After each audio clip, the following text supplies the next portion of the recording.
There are so many people here who are dear friends or who've worked with Mark. I'm not going to go over a list of accomplishments like we might with another speaker. But I do want to tell you what has motivated Mark throughout his life to bring him where he is, and we all are here with him today.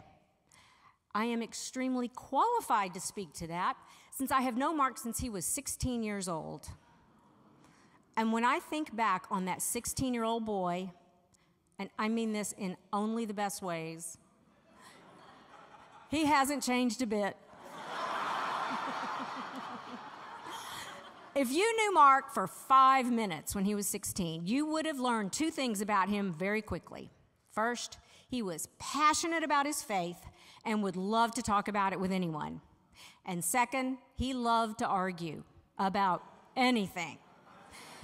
He was captain of our debate team in high school and actually became an expert on any topic that was coming up for one of our tournaments. I don't care if it was pollution, medical care, arms trade, international trade. Mark would read every article on the subject, every survey, every study, every statistic.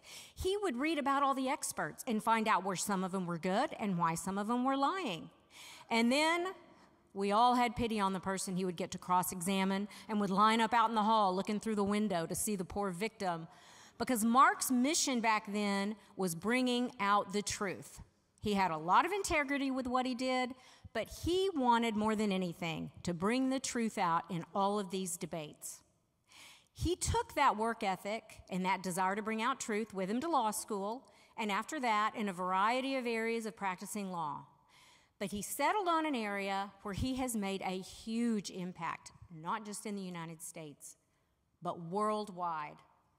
And he has helped thousands of people at a time by targeting corporate misconduct. Now, Mark's the first person to say most corporations are great and they follow good morals, but the ones who don't, the ones who know they have problems and bury them, they really hurt people. And those are the people that Mark helps.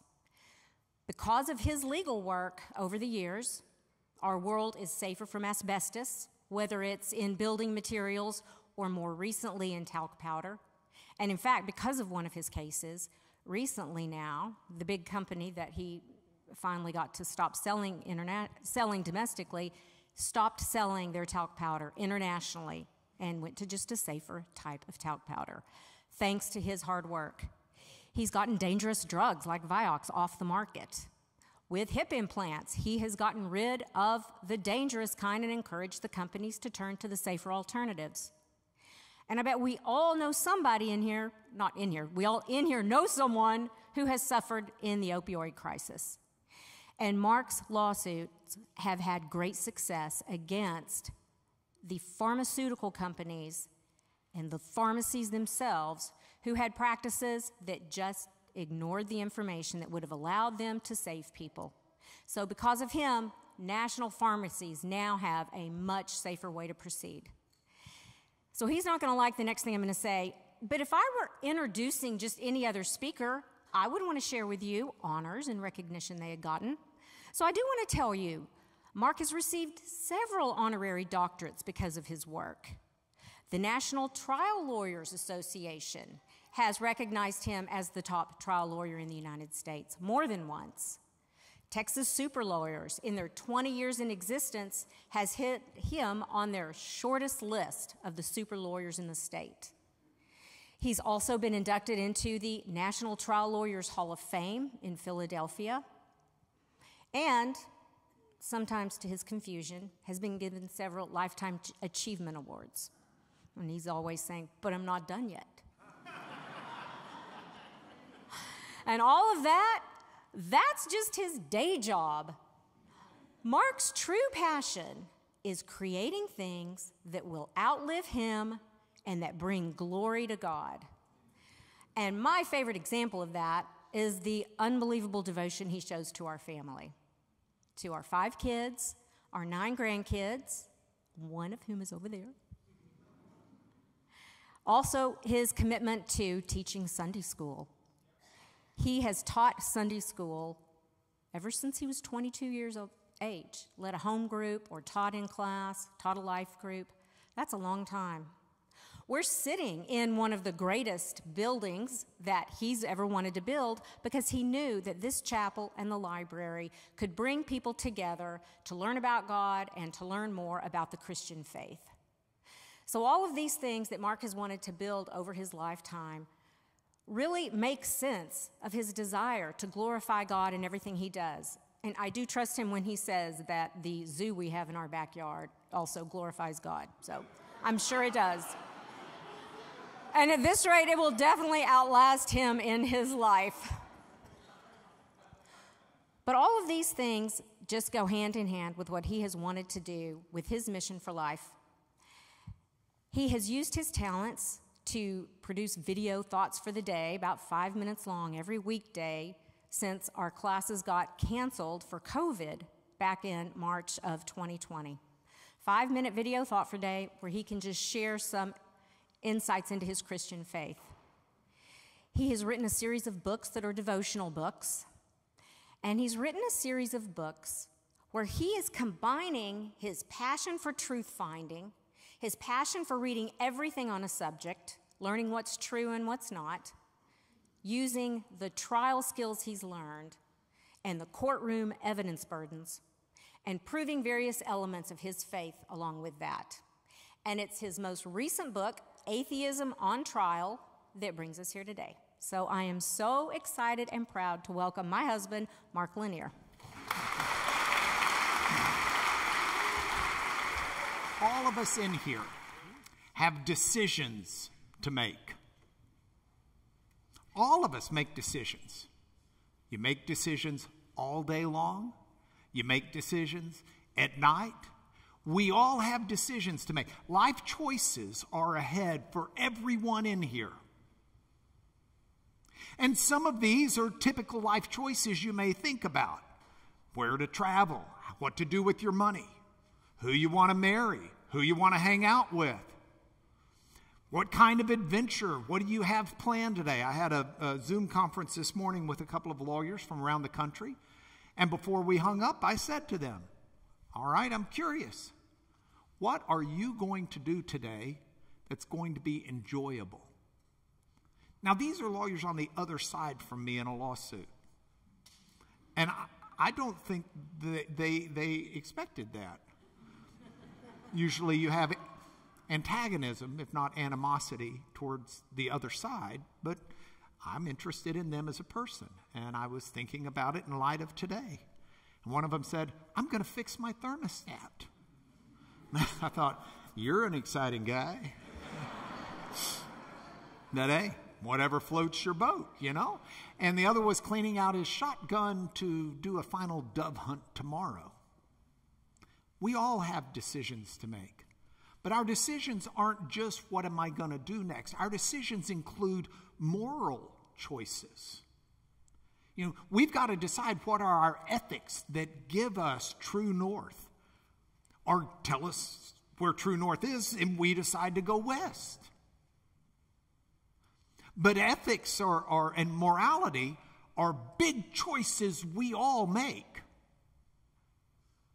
And what I want you to do is I want you to stop for a moment and think, how do we make those choices? Now, if you had asked that question over 50 years ago, you would have gotten a different answer from the social scientists than you would get today. The last 50 years have propelled our knowledge and understanding of how we make decisions, how we make choices. The seminal book that most people cite to is Judgment Under Uncertainty, Heuristics and Biases. Heuristics is a buzzword. Think of it as mental shortcuts. And the principal author, Daniel Kahneman, won in 2002 the Nobel Prize for looking at these behavioral mechanisms of how we make decisions and combining it with the field of economics to understand more fully how economics work beyond the simple mathematics of supply and demand. And what has been highlighted by Kahneman and others, because this is now well known in the social and psychological sciences is that people have what most identify as two basic systems in the way they think. They go by different names, depending upon which studies you're reading from which scholars. But we can call them a common nomenclature. We can call them System 1, and that's your fast decision making. And System 2, which is your slow decision making. And this is a different set of the way your brain works when you start to make choices. Now, System 1, let me explain it for a moment. It's this fast thinking. It's where you react without processing. Hey, Becky, I did not tell her I was going to throw her that book. She caught it. I mean, I don't think her brain went through, what's my husband doing? It looks like he's about to throw me a book.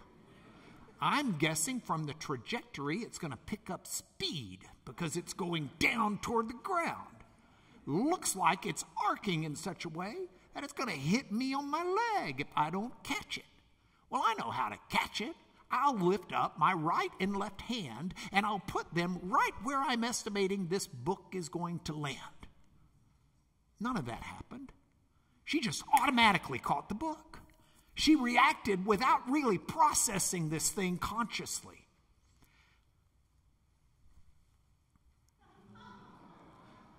You all reacted without processing it. You saw that baby picture and you thought, oh, that is so cute. Oh. That's not really one of our grandchildren, but our grandchildren were so much cuter than that, I didn't want to put them on there. System 1 thinking is very intuitive. How do you feel about me? Very intuitive.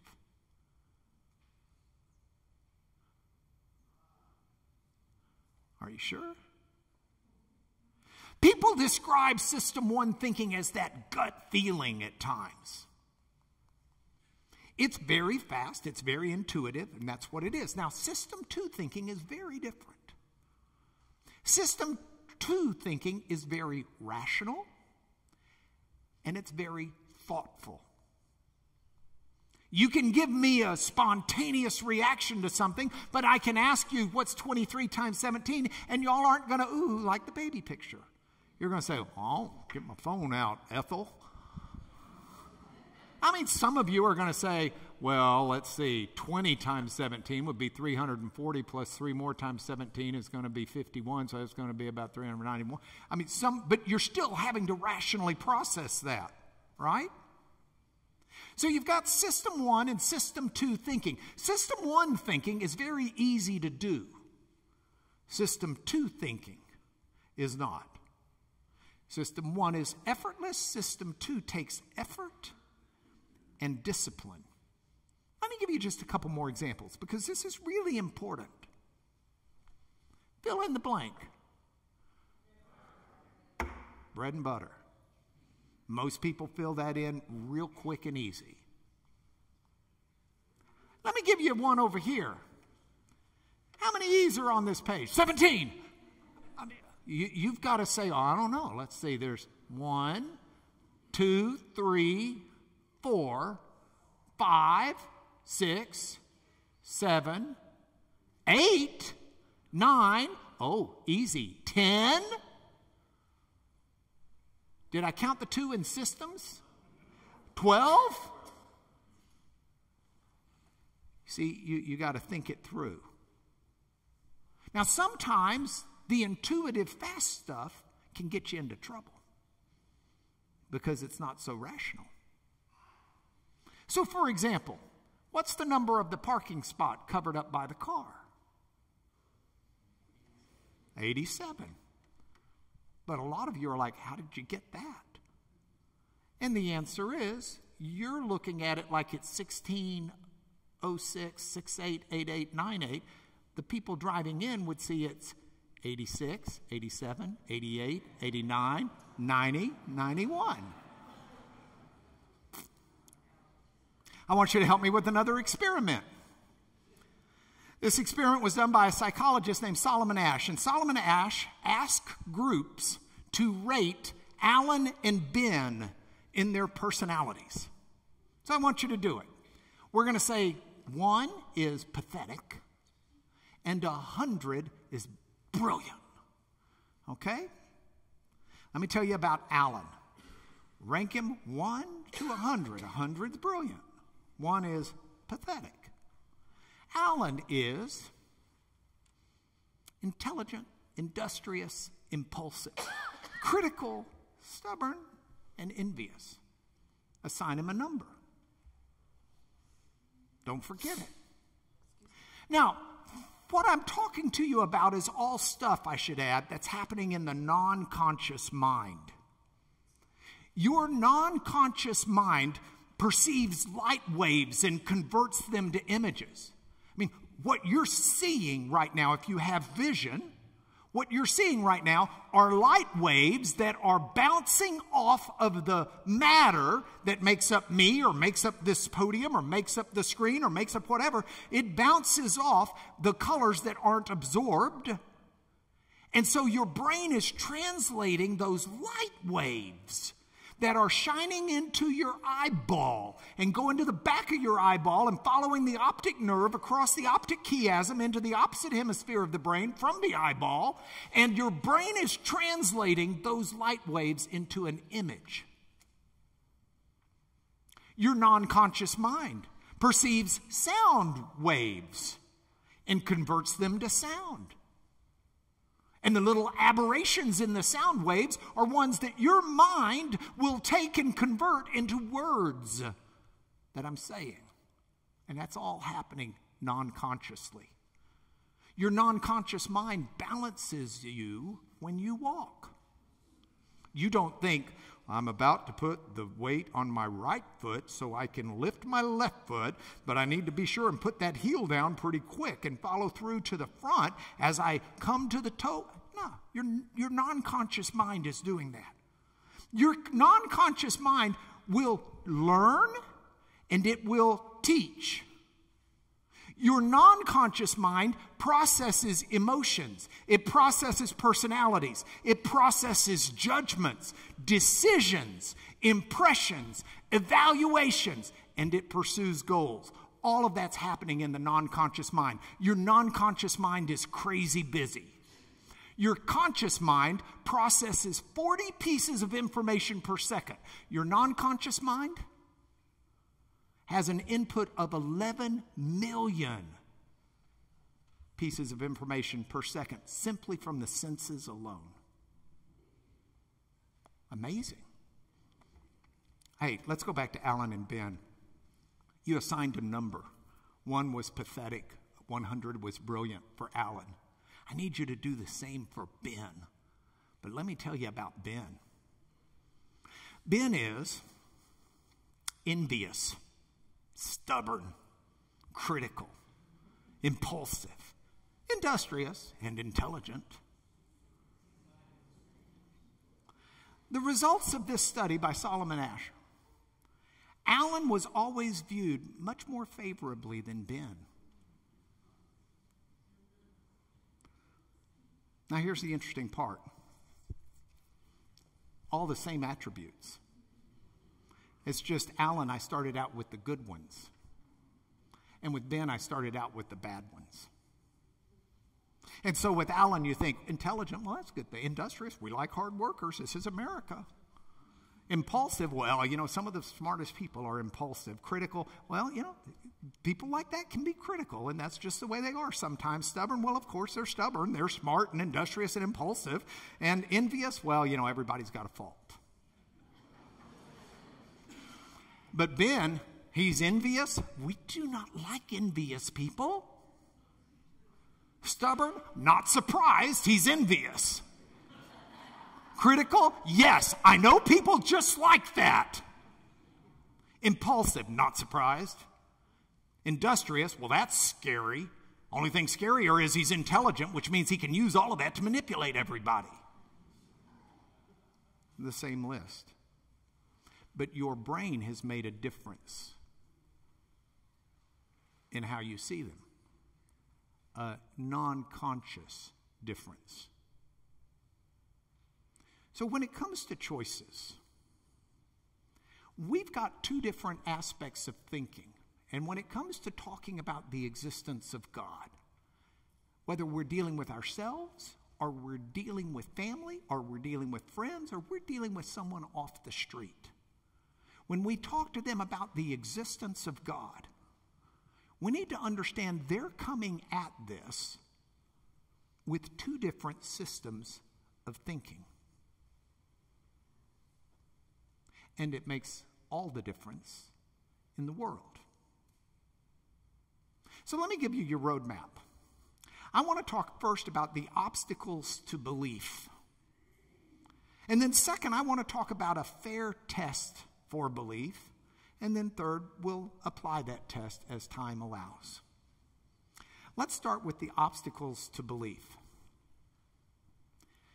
We are sorely mistaken if we think the only reason people don't believe is they just don't have enough information, or they haven't heard the persuasive argument. If you're watching this and you question whether or not there's a God, this really applies. And my challenge to anyone who watches this, who doesn't know if they believe there's a God or not, or is vehemently against the idea that there's a God, my challenge is the same as it is for someone who believes there's a God. And that is to recognize what's going on in making that decision. Because you see, I can come up with 5 or 6 obstacles to belief, but I've chosen 3 for tonight.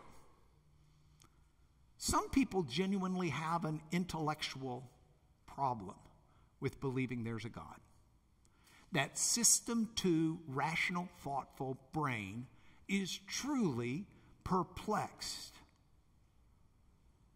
These are people who might say, well, if there's a God, I've never seen him or her. These are people who say, I would believe if God would just show himself or herself to me. If God exists, then why is there cancer? And why hasn't he cured it? If God exists, then why does Putin get away with what he's getting away with when good people have heart attacks all the time? And so we can look at intellectual obstacles to belief, and they're genuine. But I want to tell you that many times the obstacles to belief are not intellectual, they're emotional. I tried to watch on YouTube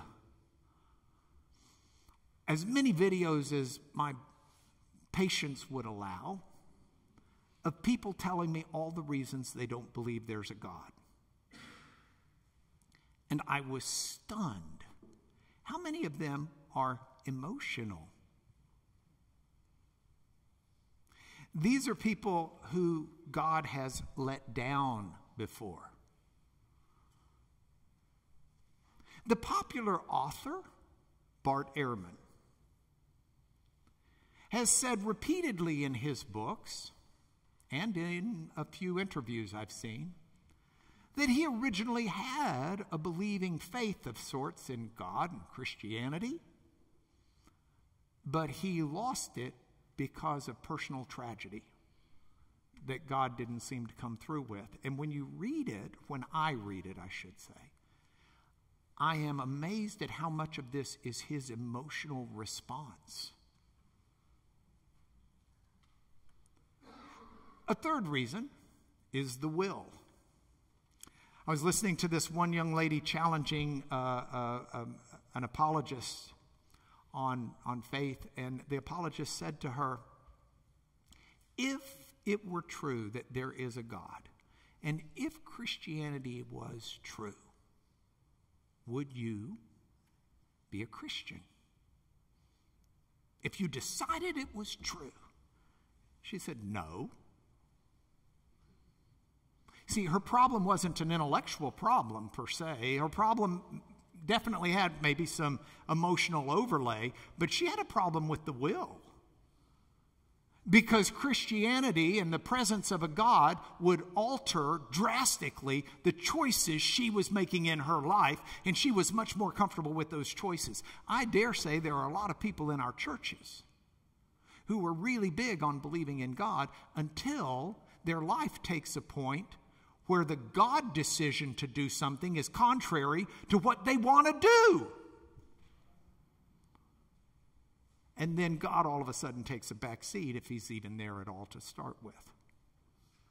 Now, these are three obstacles to belief that I want to talk about, but I need to shift them because the intellectual, I don't believe, has been the greatest obstacle to belief. I'm going to shift it down toward the back and say that the emotional and the will, the willingness, are actually bigger obstacles to believing in God.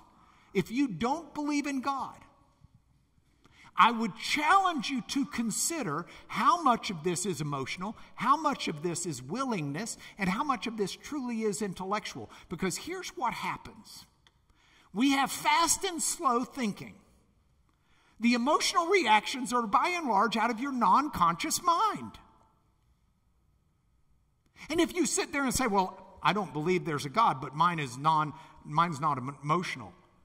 You don't think it is. And one of the hardest parts of self-discovery that is going to make sure that clinical psychologists have full employment till the end of humanity is the fact that we don't know ourselves quite as well as we think we do.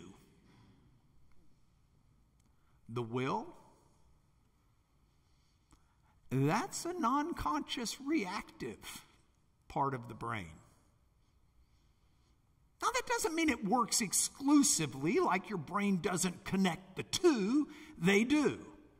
But the intellectual responses are often so mired in the muck and the mud of your emotions and your willingness to believe that the intellectual gets all fuzzy.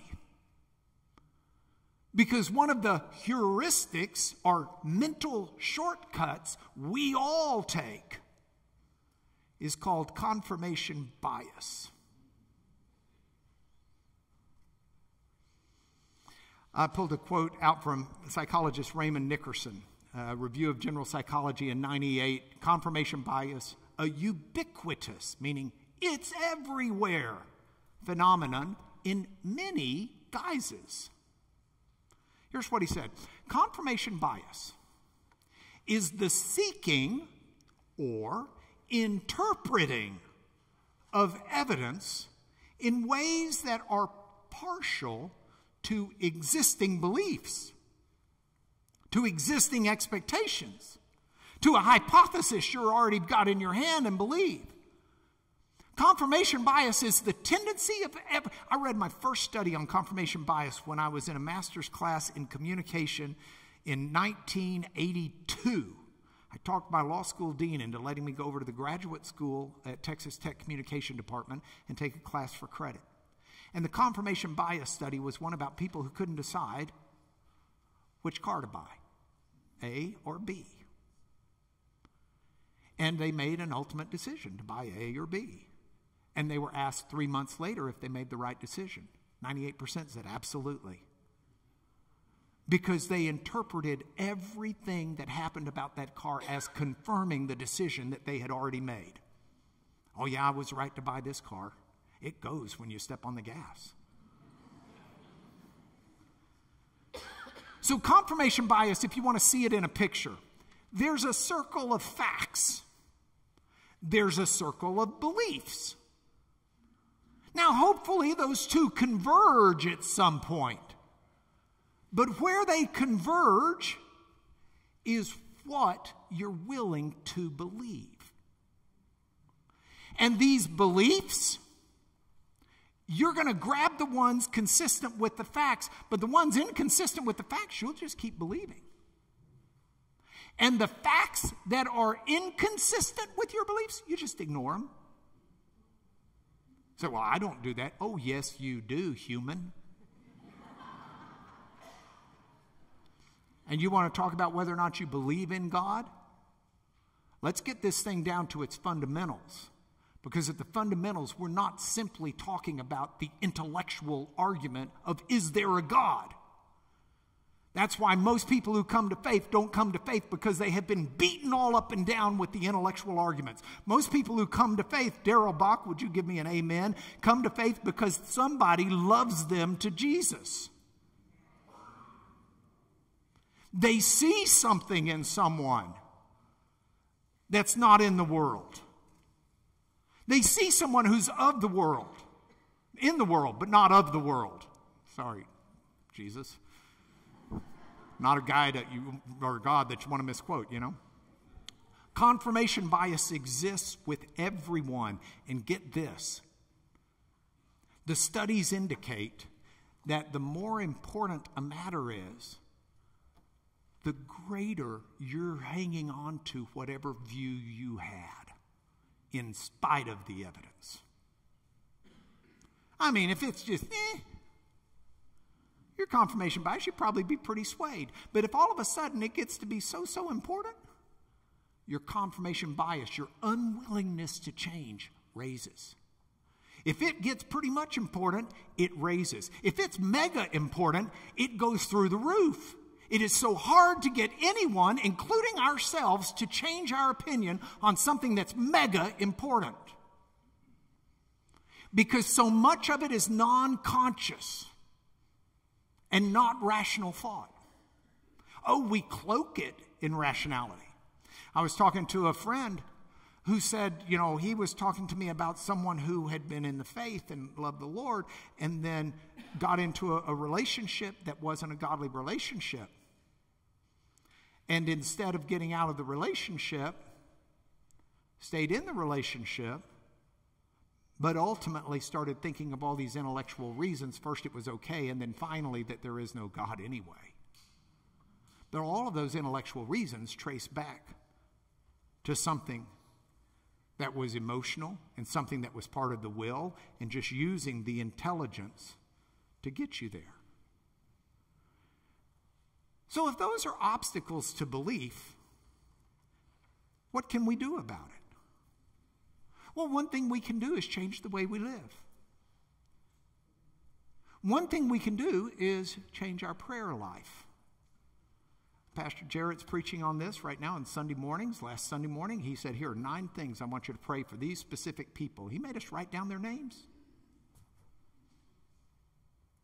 Pastor David, 10 plus years ago, had us, where's Pastor David?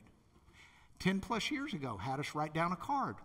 I'm going to pray for this person to find faith. It alters the way we pray for people, because God moves not just in the conscious mind, but in the non-conscious mind. And if you're watching this and don't believe in God, I would ask you to truly, truly, with all the humility you can, say to God, I can't find reasons to believe in you, but if you're there, help me find the reasons. And you'll be stunned that the God of the universe will answer that prayer. But he will. So some people say, yeah, but I got to get over the intellectual argument. Fair. Absolutely fair. So let's move to the next part of our roadmap. What's a fair test for belief?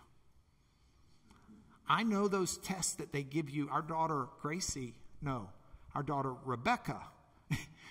We have 4 daughters. I can't keep their names straight. One time I made the mistake of calling them by our dog's name. That didn't work either. This was Rebecca, who's married to a med student who last week was sick. And the second-year med student looked at her, said, honey, I think you have strep throat. She said, what do I do? He said, well, we need to go get you a strep test. And he takes her to the clinic. They give her a strep test, and do you know what? She didn't have strep throat. He's only a second-year med student. But they had a test for that. You can take a test, see if you've got the flu. You can take a COVID test. I've had COVID more times, I'll bet, than anybody in here. Now, true, I'm a hypochondriac.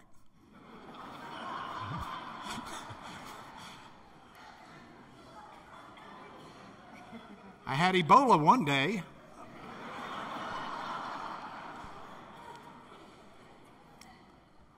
But there are tests that you can do to see if something's logical and rational. And that's true even for the existence of God.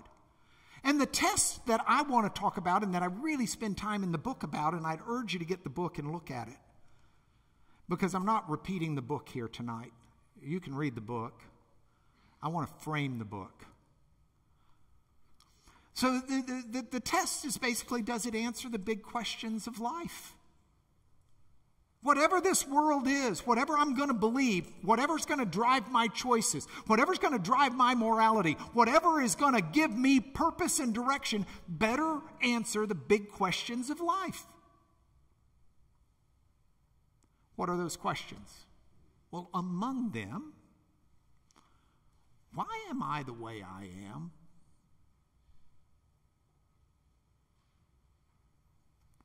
Why are you the way you are? Why is the world the way it is? And what's real? And what's fake? Now, let me just go over these briefly. Why am I the way I am? Let me tell you about me. There are things in this world that I care about.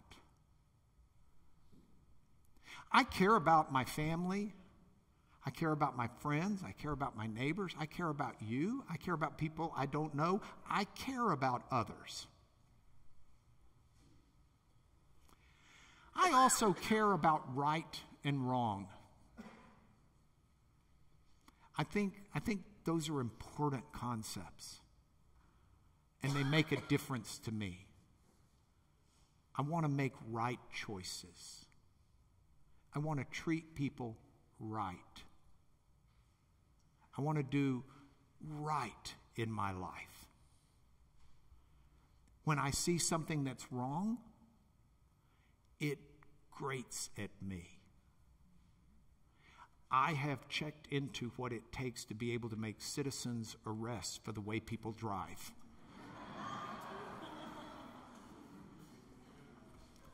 I care about justice, or maybe you want to use the word fairness.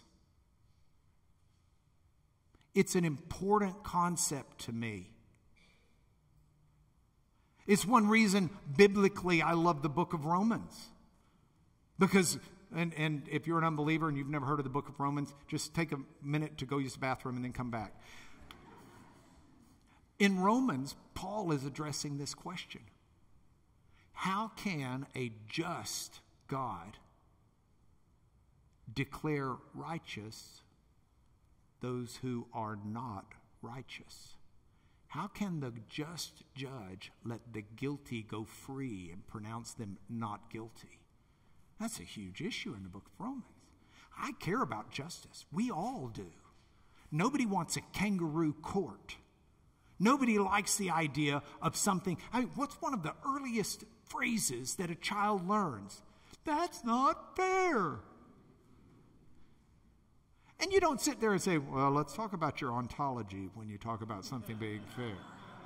Epistemologically, what are you thinking there, 3-year-old? I care about mercy. I mean, look, there's a time for justice, but there's a time for mercy. And I believe in redemption. And I like the movies where the people mess up, but it gets fixed. I care about pain and suffering. I don't want people to have pain. I don't want people to suffer.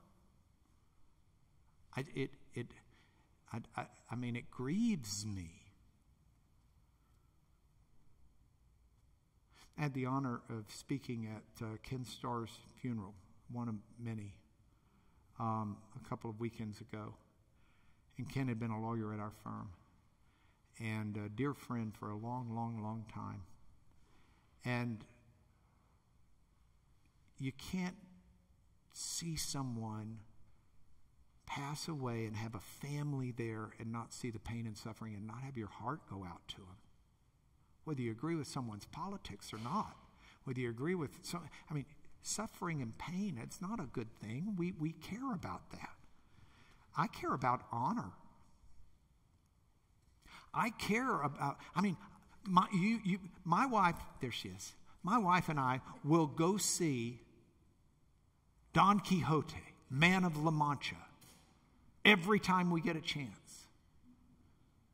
The story of honor, to dream the impossible dream. You can't listen to those lyrics with those melody and not just be transformed. Now, that's part of me, but I'm not being fair with you if I don't also say, I got problems. I got a boatload of problems. I got so many problems, I'm not going to tell them to you. I'll list all these things I care about. I'll just keep my problems in the closet where they belong. But those of you who know me know I've got problems. That's the way I am. And my religious belief about whether or not there's a God needs to answer the question of why am I that way?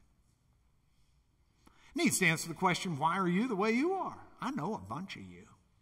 And do you know what I know about you? I know that you care about others, right and wrong, justice and fairness, pain and suffering, and mercy and honor. And I also know you got your own set of problems. So why am I the way I am? Why are you the way you are? What's the third? Why is the world the way it is? Why is the cosmos the way it is? A belief in God needs to answer the question of cosmos. I've got 2 chapters on it in the back of the book. And Al said to me, you know, we could take these 2 volumes that are coming out and make it one if you deep six those 2 chapters. I said, I don't want to deep six those 2 chapters. He says, okay, well then you need to write some more and we're going to make it 2 volumes and we'll make it a trilogy.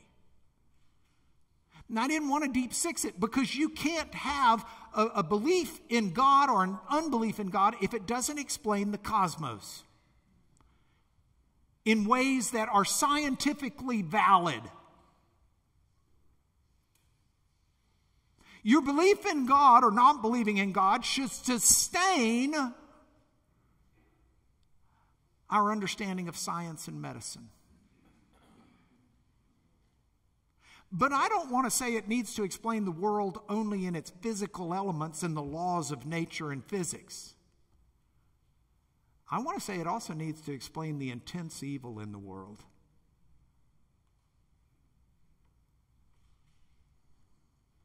I know too many people who, I've got a dear friend who's Jewish, whose dad was in Buchenwald concentration camp.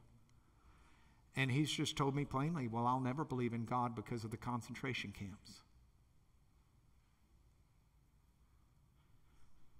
We need to be able to understand and answer the big questions of why there's evil in the world, why the world is the way it is. And we need to answer questions of what's real and what's not. And you say, well, I know what's real. Descartes satisfied us with that. Cogito ergo sum. I think, therefore I am. I know, what's real. I can build from there.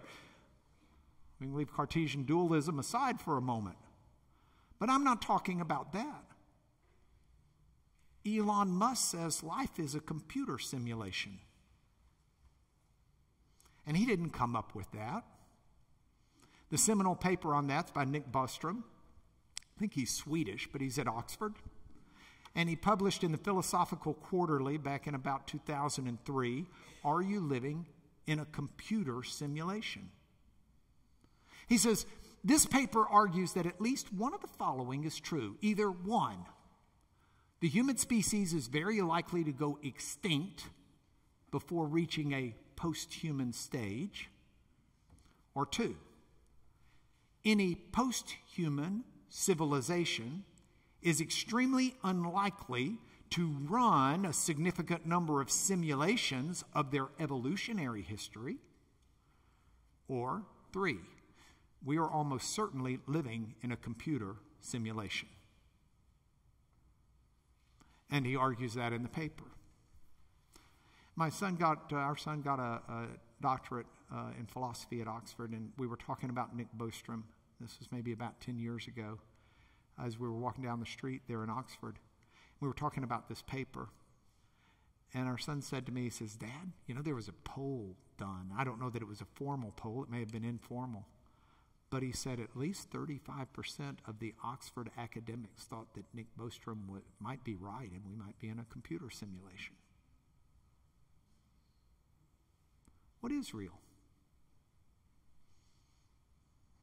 Is morality real?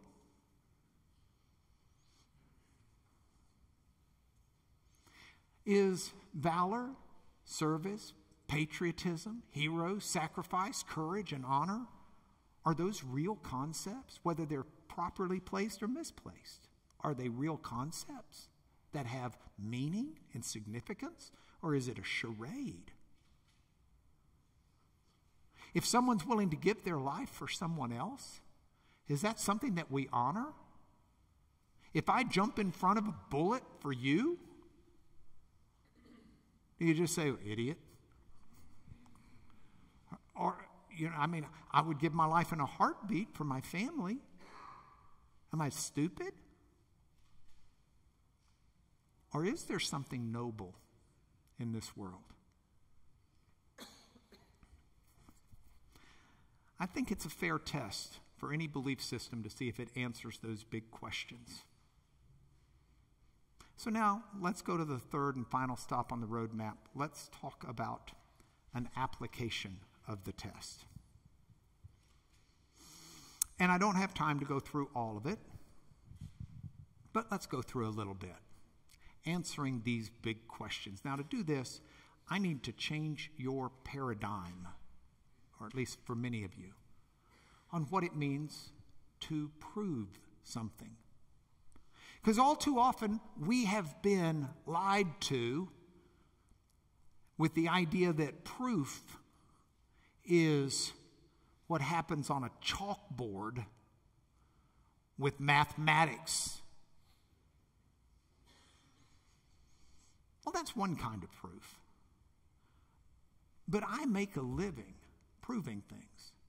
By the grace of God, we built this chapel because we proved some things in court that made people pay us.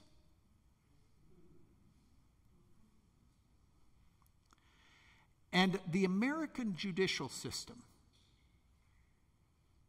by all accounts, is not perfect, but it is the best tool humanity has ever devised to ferret out truth in matters that can't be solved on a chalkboard. And in a courtroom, I have what's called the burden of proof. And it's equated to scales, where you put all of the evidence on one side, and you put all of the evidence on the other side. And you give it qualitative weight. You can say, you know, there's this argument that was very credible and believable. There was this argument that was not credible and believable. And you weigh it, and then you decide whether or not something is more likely than not.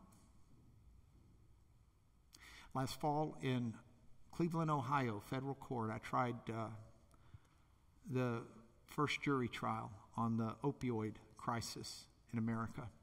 I represented Lake and Trumbull counties. And at the end of the case, the judge gives the case to the jury to decide whether or not I carried my burden of proof. Did I prove things? I got the actual physical instructions that the judge gave the jury, and I got a picture of them for you, because this is what the judge told the jury. In a civil action like this one, plaintiffs are required to prove all the elements of their claim by a preponderance of the evidence.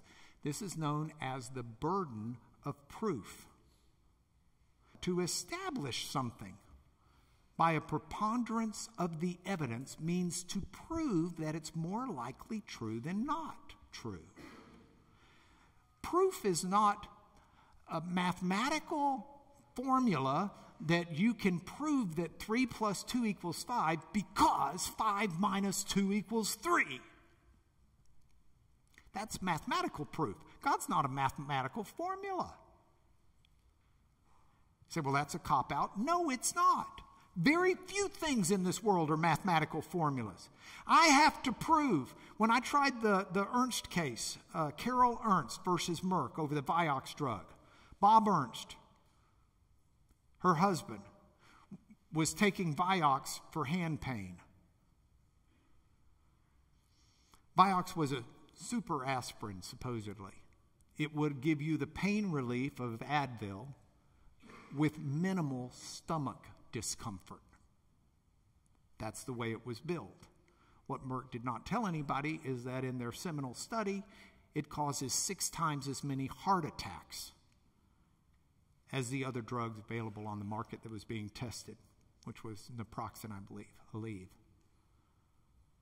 Bob Ernst was a great guy. He was an athlete. He ran races, ate well, had none of the indicators for a heart attack. He's taken the drug, dies of a heart attack. Now, one of the things I had to prove in that case was that his wife was going to miss him, that the widow loved her deceased husband. Now, you take a piece of chalk and go up to a chalkboard and try to prove that with math. But I had to prove it. I want to tell you, I love my family. But I can't prove it with mathematics. I don't have a chemical litmus paper that's going to just acid, base. He loves her. We're going to have to look at the evidence and put it in the scales. And here are things that indicate he loves her. And here are things that make you wonder. What's more likely than not? That's proof. I mean, that will bankrupt a corporation. That will send someone, actually it's the criminal element, it's a greater burden of proof, but it's not math proof, will send someone to the death chamber. This will be used to decide which parents in a custody fight get to rear the children. This is real proof. Don't tell me you can't prove God. Oh yeah, you can. Just use the right formula for proving. Evidence that you believe because it outweighs or overbalances the evidence opposed to it. It's more probable, it's more persuasive, it's more likely, it's of greater probative value. That's what proof is. And I don't have time to go into more slides, so you'll just have to excuse me while I zip through more of the charge. That would have been a good one. So,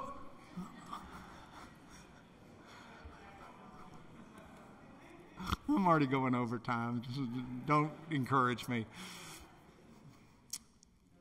So I want to talk about 2 options. The new book coming out. Hey, Beck, can you throw me that book? Thank you. The new book coming out talks about lots of other options as well. World religions on trial. Religions on trial. But the 2 options I want to talk about tonight are pretty basic. Either there's no God or there's a God. Now, if one of these is the correct view of the world, then let's get it out there and understand it. Let's understand no God. That means that everything that exists is just matter. There is matter and nothing else. We've got atoms and what their constituent parts are. We've got subatomic particles. We've got the way those work in waves. We've got vacuum or absence of matter. But matter is all that there is. And if you want to know why you're sitting in here listening to me,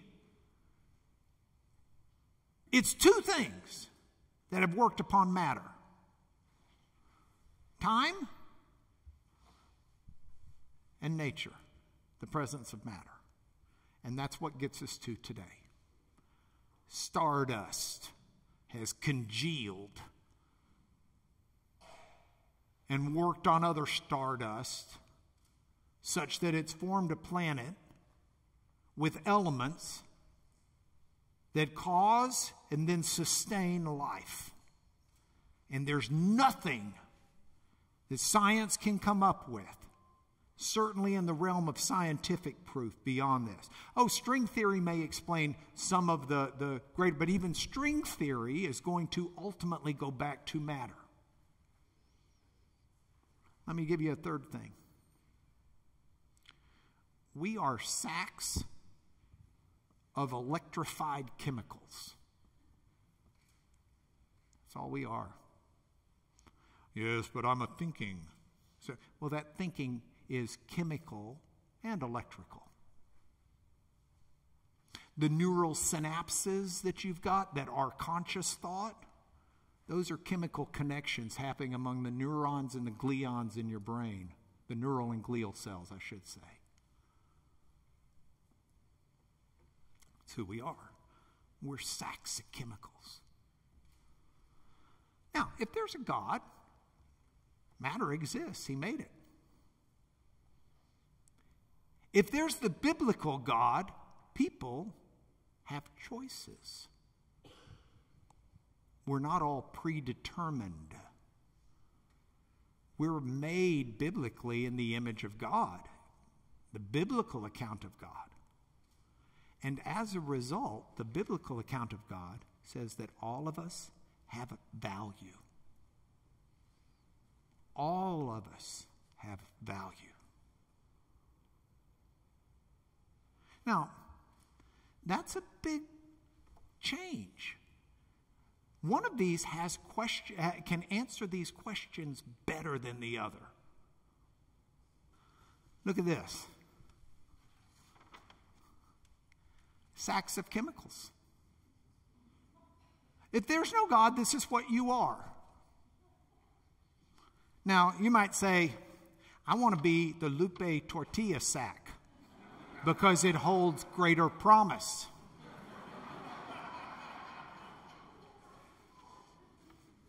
And I'm looking out amongst you, and I can see some of you as sacks of chemicals that seem to hold greater promise. But still just a sack of chemicals. By the way, your chemicals, almost most of it is good old-fashioned salt water. You know, some of you are more valuable with your chemicals than others. Like this is cheesy jalapeno popcorn seasoning. But honestly, does this sack of chemicals have any right to tell this sack of chemicals what to do? Can this sack of chemicals make decisions? Say, well, those aren't conscious. I don't care. Conscious is just electrical and chemical reactions if there is no God. And you say, well, I believe that's the way the world is. No, you don't, atheist. That is system one reaction. Because most atheists that I know who are really good people, I'm not saying that they're bad people. They're really good people, but most atheists that I know, they want everybody to be treated well. They want you to be tolerant of people's sexual choices. They want you to be tolerant of people's age. They want you to be tolerant of people's socioeconomic background. They want you to be tolerant of people's skin color. They want you to be tolerant of people's place within society. Well, I got news for you. If there's no God to give us all equal value, then that's going to evaporate with the next generation. Because the next generation is going to say, well, Mom and Dad thought everybody should be treated equally, but why should they? Because all we are is a sack of chemicals. And I'm going for the Lupe tortilla bag. And you can trash 7-Eleven. I mean, if there's no God, why doesn't it make a difference how people look? Why doesn't it make a difference what they bring to the party? Why doesn't sexual preference make a difference? Why doesn't age make a difference? If there's no God, then I don't have any basis for being the way I am and the way I described it. And you can go back and realize that it's effortless just to say, well, I don't believe there's a God. I think you can still be. No, just take the effort and the discipline to work through this, and don't let System 1 pollute the truth. Think of this like a game of Clue, where you got to use deductive reasoning to decide who done it and with what and where they did it. Think of this as a doctor trying to make a differential diagnosis to understand these symptoms. And is this the flu, or is this COVID, or is this strep, or is this just the ordinary common cold? And you try to answer these questions. Why am I the way I am? And if we're sacks of chemicals, the only answer is we're deceived. We've been tricked by evolution into thinking we're something when we're not. We've been tricked by evolution into thinking that there are values that don't exist, that are purely fiction. But nobody lives that way. Now, I was talking to an atheist or agnostic. I don't want to paint him wrongly. Really smart guy, really great guy. Super ethical, super honorable. Oxford educated, friend of my son's. And I said to him, blank, I won't use his name. What's your basis for believing that there's right and wrong? And his answer was, it's just built into the fabric of the universe.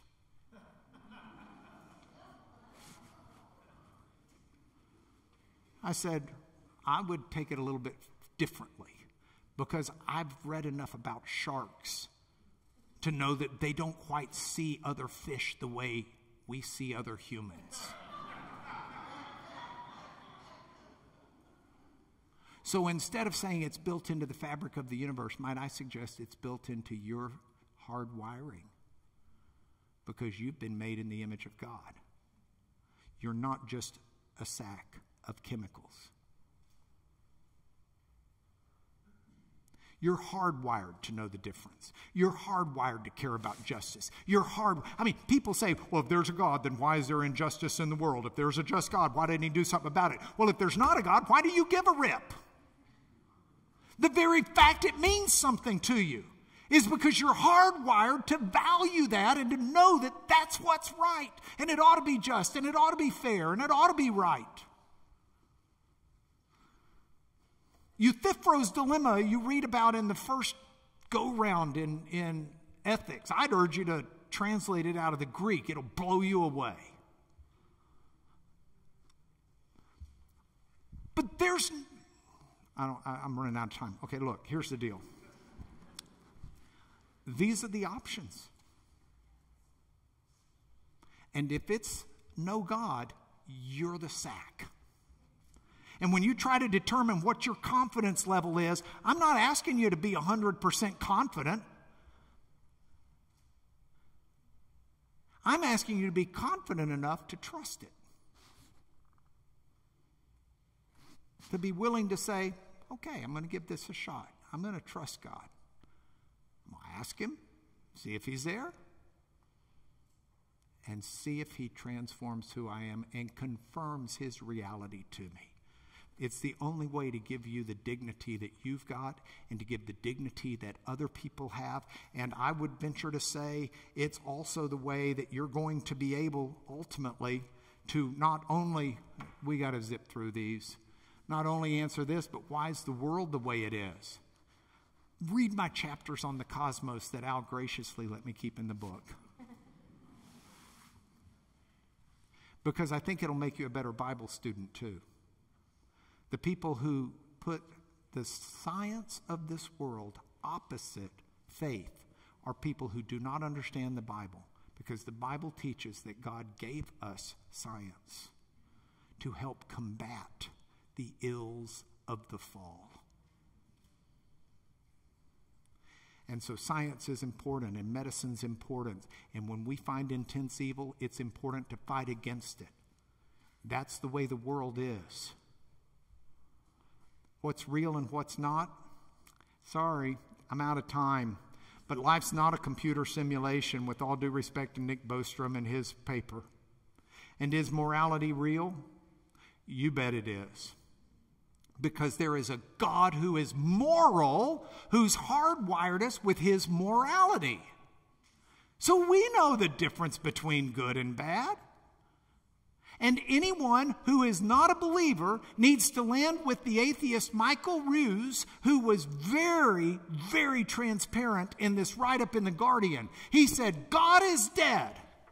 Whoops. God is dead, so why should I be good? The answer is there's no grounds whatsoever for being good. There's no celestial headmaster who's going to give you 6 or 6 billion of the best if you're bad. Morality is flim-flam. Now, does this mean you can just go out and rape and pillage and behave like an ancient Roman grabbing Sabine women? Not at all. I said there are no grounds for being good, but it doesn't follow you should be bad. How does he even use words like good or bad and expect people to know what they mean if we're not pre-wired to understand that? He says, indeed, this cracks me up. I'd love to cross-examine him. Indeed, there are those, and I am one, who argue that only by recognizing the death of God can we possibly do that which we should and behave properly to our fellow humans and perhaps save the planet we all share. We can give up all that nonsense about women and gay people being inferior, about fertilized ova being human beings, and about the earth being ours to exploit and destroy. Wrong. He's smoking something. If there is no God, then why can't I abuse someone else if it gets me and my family ahead? Well, because what kind of world would we have? One where we're ahead.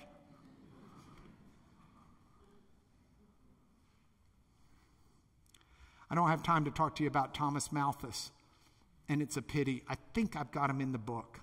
If not, I'll talk about it another time, because he was really important to Thanos in Avengers Infinity War. But I'll just close it by saying, hey, these things aren't real if there is no God. And that's the application to the test. So here it is in closure. There are so many voices out there for you to listen to. But I want my reality to be pure. I like my reality like I like my water. I want to understand it. And there is so much falsehood out there. And there is so much fake news out there. And there is so much currency that people want to trade on that's not real.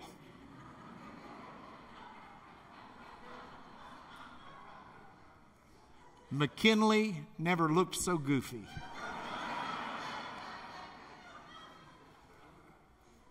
But when you do a reality check, try to get past System 1 thinking and try to engage this stuff rationally, because you'll find that the absence of God is a door that leads nowhere.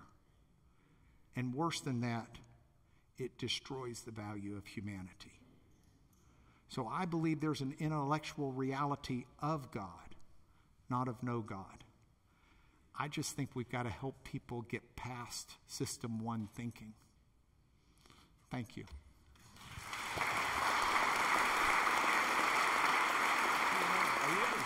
Somebody said, are you cross-examining Mark? I said, no. I'm just asking questions. Here we go. In considering the preponderance of the evidence, what is the most compelling evidence for your faith, Mark? The most compelling evidence for my faith is how I am. I can't come up with another explanation. And I've tried to read all the philosophers I can. I tried to read the Greek philosophers. I tried to read the Roman philosopher poets. I tried to read Eastern mysticism. I've tried to read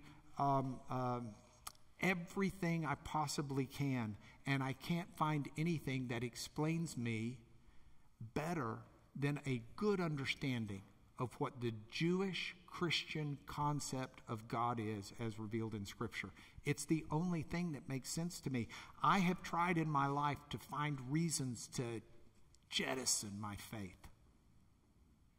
Part of being a high school debater and a college debater is trying to see both sides of an issue, to get past confirmation bias, to get out of system one thinking and force yourself into system two and looking at the pros and cons.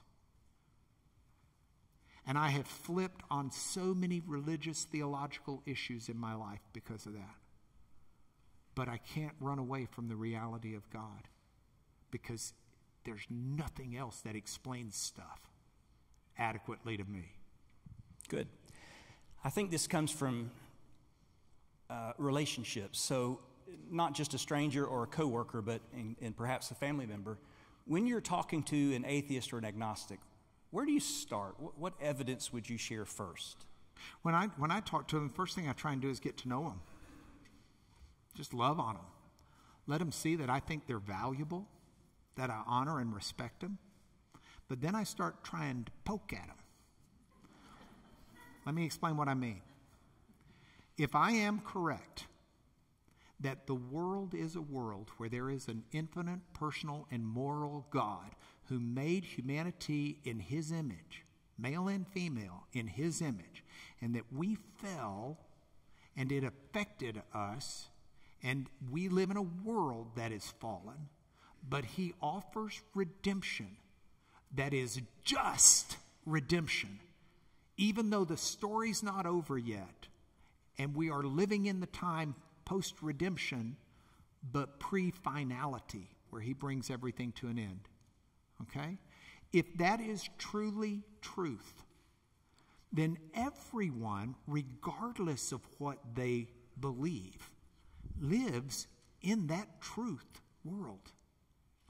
So if someone says there is no God, I'm always trying to poke at them to see where their life is not consistent with their worldview that there is no God. Because everyone is living consistent with the there is a God worldview, whether they realize it or not. Good. Oh, thank you, Charles. This is a quick one. I think the preponderance of evidence, is 59-49 sufficient, or need it be 80+%? It's 51-49.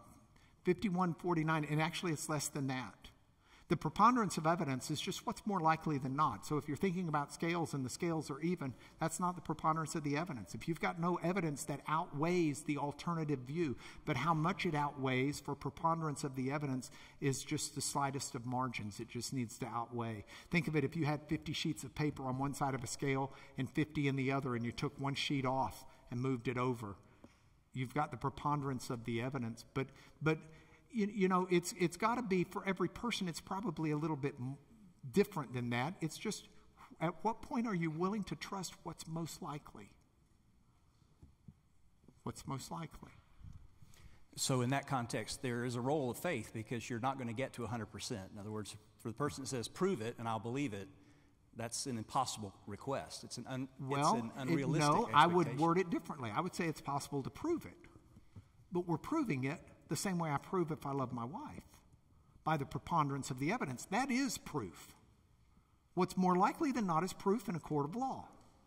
So I can prove the existence of God, what's more likely than not. And my argument is, show me something that counters this, because I can explain why you are the way you are, why I am the way I am, why the world is the way the world is, and what reality is. I can explain that. You don't have a God? You explain that to me. And I don't know anybody who can. I've never found anybody who can. How do you, or what would you say to someone who says, I believe in higher power? Praise God. Now let's take it from there. This higher power, tell me about him or her. And then let's dialogue and maybe read through my new book that's coming out, where we talk about all these different ideas of a higher power, including secular spiritualism. My wife and I had some friends in town recently, and one of them said, she said, I believe everything happens for a reason. But I'm not sure she believes in God. Okay, you believe everything happens for a reason. Why? Is there meaning and purpose in life? Well, let's explore it. Because if there is a God, and this actually, a lot of this goes back to the first volume, 2013, Christianity on Trial. What is it that is fair and reasonable evidence for whether or not God has an interest in you and I? And if he's got an interest in you and I, and he knows that we're verbal people, is it reasonable to think he might try to communicate with us through word, scripture? You know, let's walk through those steps. So get Christianity on Trial, and that's got better, fuller answer. Good. So I think we'll do one more, and then we want to get on to the book signing and the fellowshipping. Thank you. These we'll have tomorrow morning, right? Champion Forest Baptist Church, 9:30, Family Life Worship Center. Afterwards, you'll want to stay and hear Pastor Jared preach. Yes, you do. At 10:45, also Champion Forest Baptist Church. Yesterday, Mark, during our panel discussion, you talked about a group of students who were taking a course on learning to share their faith. You did a survey. You asked them to write down the main obstacle or challenge to faith.